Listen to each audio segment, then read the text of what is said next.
And you won twice, right? You're probably not old enough to play the lottery, but tell your parents to give them numbers to buy tickets immediately when we get back. Yeah. Or pick numbers for me. Okay, Alessa, the stage is yours. Ask the guys your questions. Okay, so both of my questions are for Joe. So my first one is, so I'm the singer in a Def Leppard cover band. Woo! You want to do my job?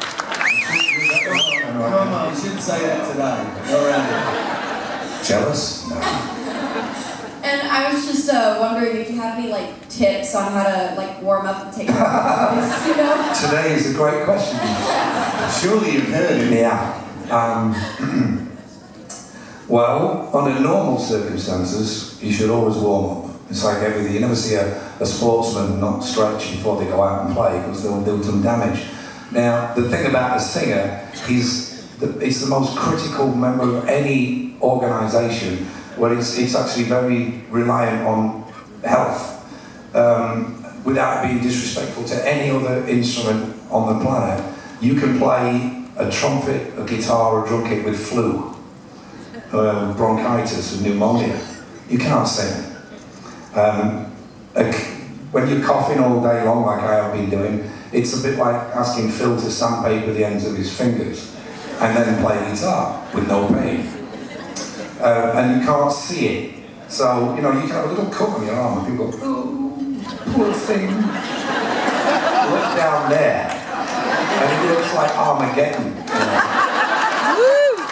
But the great thing is, it's like winter. Spring will come and everything will come back again. But it takes time. And the thing is, it takes a second to break it and weeks for it to mend. And when you've got a schedule like ours, it's impossible for it to fix. So you get a reputation. But there's two types of reputation. You can either get a reputation for consistently cancelling, and then nobody will ever book you. Or you make the effort, and I think that no matter whether it be one of us, you know, with a sore arm, I mean, hello, we have a one-armed drummer.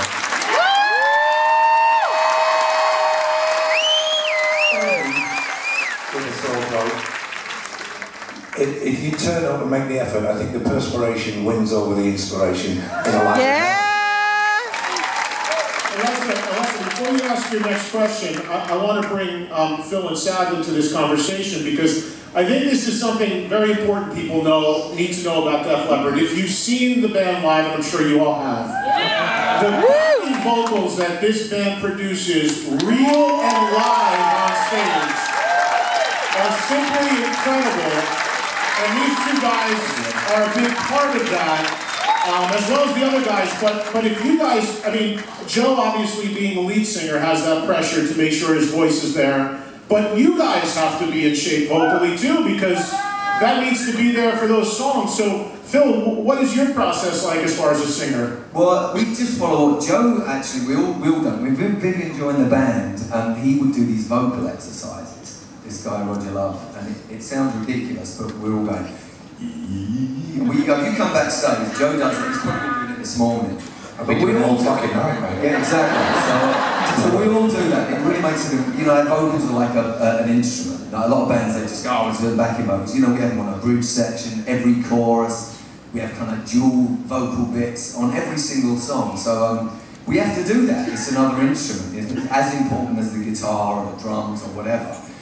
With Joe, it's a lot more extreme because he has to sing every song, every little bit, and he also has to narrate and talk to everyone, which, as you can tell, dries his throat up. And being on the telephone, all of that stuff. So it's a godsend, you know, when we get to do these warm-ups. You know, I've done it myself, but I've heard Joe wake up and go, I can't say a word. And then if we do the exercises, he'll be doing half hour, it's a little better. 2 hours later, he's like, I can do the show. So it's totally essential, and like I say, you know, and as Eddie kindly said, you know, we do rely on the backing vocals. We've got great backing vocals. We really do them live, but it really helps us actually doing these warm-ups. Otherwise, we wouldn't be able to use it. It's essential. Me, Vivian, and Phil, we just would not be able to sing without warming up. Even when your throat's in a good condition, you still have to. You know, the first song is going to be as good as the last song. You know, that's the way. We don't warm up during the set. It's going to be great from the very first note, first song. And that's the way that we've always tried it. It's got to sound good. Or if it can't sound good, it's got to sound real. And that's what we are. You know? First thing I'm gonna say, you guys have no idea how many bands you see where it's not real. And if anybody had the right to not do it real with the vocals on the record, it's these guys, and they do it real, and it's amazing. And of course, real quickly, you can see Phil singing lead vocals with his band Delta D playing around on the cruise. So you can see him doing crazy warm-ups, and Joe can just sit in the corner and point to him and laugh and have a beer with no problem. Alessa, what's your next question? Okay, and again, it's for joke because, you know.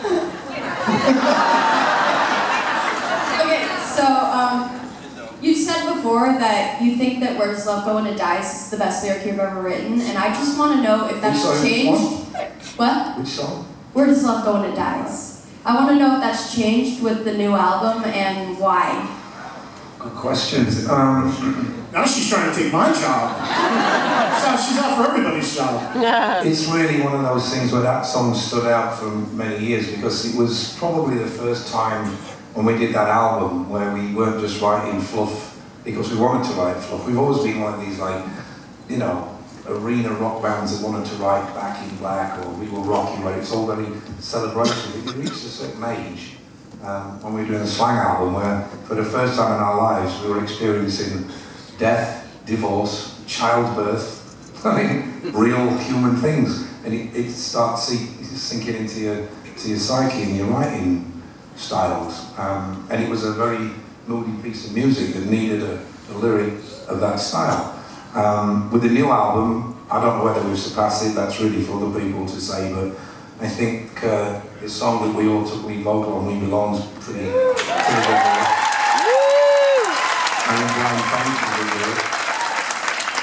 And in fairness, and I didn't write it, but I think the lyrics for Sea of Love are really good also.